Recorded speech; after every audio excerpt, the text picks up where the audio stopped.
Hey guys, hope you're having a lovely day. Welcome back to another video, and today I have decided to start a new series where I'll be going through all the top players in the world and I'll be going through their best games. This is something that I haven't really seen on YouTube before, so if you like it, please make sure to leave a like. If you're new, please subscribe, and also make sure to follow the Twitch, join the Discord, and all that good stuff. And yeah, enjoy the video, have a lovely rest of your day, and peace. Okay, so here we are in the game. Let me set the scene a little bit for you. The year is 1066 and this is the Battle of Hastings. Obviously, I'm joking. This is actually 2017 in the Norway chess tournament. And this is round 4, I believe it was. And so, yeah, let's just hop straight into it. We have Aronian with white, Carlsen with black. And we just start off with some normal d4, d5, c4. Notice that Carlsen plays the Slav, and then after a couple moves we go into the semi-Slav. So this is normal, just standard theoretical stuff. You can play either like bishop b4 here. If the bishop comes to g5, you put it on e7. You know, nothing terribly out of the world. And yeah, he just plays a6 here. And now Aronian decides to play b3, which makes you think, ah yes, he's going to put the bishop on b2. Well, if you thought that, you're an idiot. I'm joking. Well, he plays bishop to b4, like I said earlier, and he actually plays a bishop to d2. This is the first move. When I looked over the game, I was thinking, why this move? Why not just put it on b2? Well, if you put it on b2, this actually walks into queen a5, and this is actually annoying now because you have this sort of pin. Whereas if you was to play bishop to d2, after queen a5, you can just play like queen c2, even rook c1 in some cases, and there's not as much pressure and the game doesn't get so annoying. So instead of that, he plays knight b to d7. You don't really need to worry about this light square bishop for now because there should, in these types of positions, always be pawn breaks with either b5, c5, even in some cases with e5. And so Aronian decides to just play bishop to d3, and then just castles, and we have a very standard position. And what do we do from here? Well, Carlsen decides to play queen c7. Maybe the idea is to play c5, maybe even b5. We want to get this bishop out, developed, and connect these rooks. So, Aronian plays bishop to c2. I'm not actually sure what the idea was here. I'm not sure.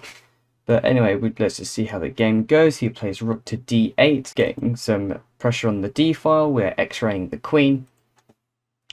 Nothing too terrible. And here is the first strange move of the position. Aronian plays a3, and you might be thinking, well, isn't it? Yeah, I mean, this is just it's just good for black, right? But you'd be wrong. This position is just completely equal. After c5, this queen is just like, all right, what are you doing, mate? You know, you're offside. You have no moves. This bishop's still undeveloped. This rook is doing nothing. This knight has no moves. And so what Aronian has done here is he's actually sacked an exchange to make 1, 2, 3 of black's pieces basically redundant. So this is extremely good positional understanding by Aronian here. So as the game continued, Carlsen tried to play b6. The idea is that if white decides to take, then we can bring the queen back, and you should actually be able to win that position because you are up in exchange. So you don't want to open up the position.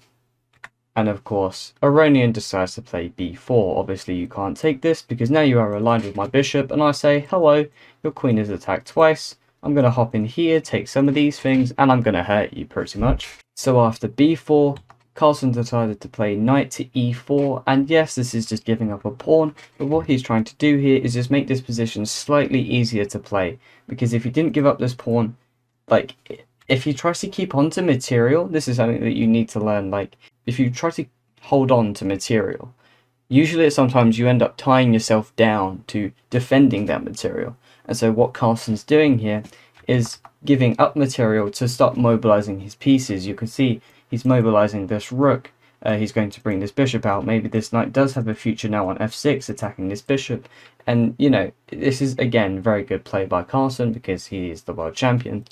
And despite all that, what Aronian notices is that, well, hey mate, your queen's still on a3 and it's not doing anything.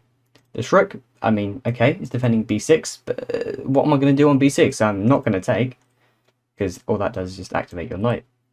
And so this bishop, dead, has no future. this rook, I mean, it can slide that way and that way. Okay.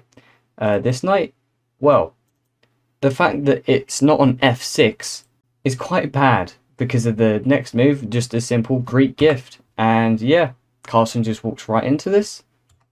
And after takes, obviously, as the Greek gift goes, we have knight to g5. And after king g8, obviously, we come with queen h5. The threat is here, or going here. You know, you're going to die if you don't defend, right? So he decides to play knight f6, realizing that, okay, now you can't check me here, so now you're going to take this pawn. And of course he does take it.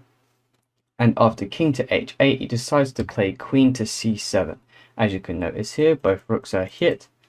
And black has to do something here. The only move really is bishop to d7. Bishop b7 isn't so good. So of course he does play bishop to d7. And now he brings in the knight. This is a nice little fork. He's going to take this rook. You won't be able to take back because then that would just be a free rook and I will go on to win the game.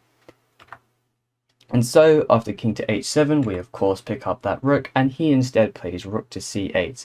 And so Aronian decides to just pick up the pawn. He quite obviously has the advantage here. This bishop still dead, literally blocked in by its own pawns. This queen is offside. I mean, this bishop arguably is bad, but the activity of this knight and this queen just unmatched. None of black's pieces are as good as this queen or knight. Like, you're just getting destroyed by two of white's pieces. And so Carlsen decides to play knight to d5, putting it on a solid square, attacking the queen, also trying to disattach the queen from defending the knight, and he achieves that, and so we pick up the knight. And then Aronian decides to play e4. e4 obviously attacks the knight, and you might be thinking, well, why can't you just say move the knight here? Well, then that walks into queen c7, the rook is hit, and obviously you can't move the rook because you lose your bishop. And what if you try to be a bit of a smarty pants and you say, okay, well, after e4, what if I put it back to f6? Well, now I'm defending my bishop. Well, that actually just walks into bishop to g5. We say, haha, you might be defending this bishop, but I'm pinning you. And like the threat is e5, and you can't really actually do much if you try to attack the bishop. I just play h4. You're just, these pieces are all locked up, and this is what I mean. When you're up material, and black is actually up material in this position, if your position is that bad despite you being up material, don't hold on to it. You need to give it back so that you can make the position easier to play for yourself. That's what would have happened after e4 if Carlsen had moved the knight, and so of course he allows it to be taken and instead plays queen to d3, saying, okay, take my knight, I'm going to take your bishop. However, here Aronian plays a very nice move, attacking the rook. Obviously you can't play rook c8 because it hangs a bishop, and so queen has to defend, and now we pick up this pawn, and this is a very strong pawn. As well as that, these pawns have potential to just destroy black, and you can tell, like, just despite black being up a bishop here, it's very bad. You're just not surviving this. Queen is tied down to this. You're gonna have to play bishop to e8. That's not something you want to do. I'm probably in some cases just going to pick up this pawn and push these. You know, you're going to lose pretty much. And sorry, or you could play bishop to c8. So he plays bishop to c8, and then Aronian just plays the quiet move h3. He just decides, okay, I'm just going to give my king some room, so now I can mobilize this rook, and I won't be. And so then now I can mobilize this rook, and I won't be tortured by any back rank threats, something like that. Obviously, you can't play rook c1. That just hangs the rook. But yeah. So then he decides to play queen to d5. No, this isn't a free pawn. You don't want to hang your bishop, do you? You 600 ELO players.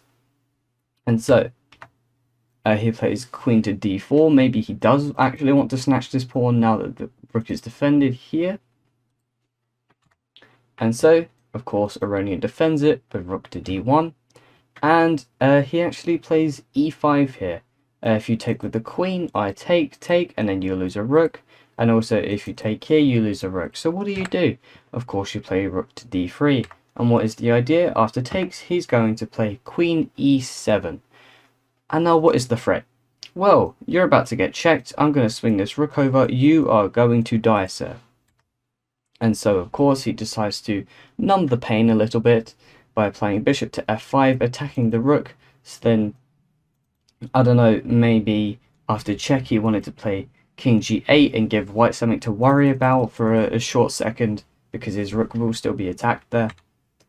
But of course, Aronian just ignores all of it. He makes this mate threat, and after bishop to g6, queen to h4, you have to play king g8 here. This bishop will hang.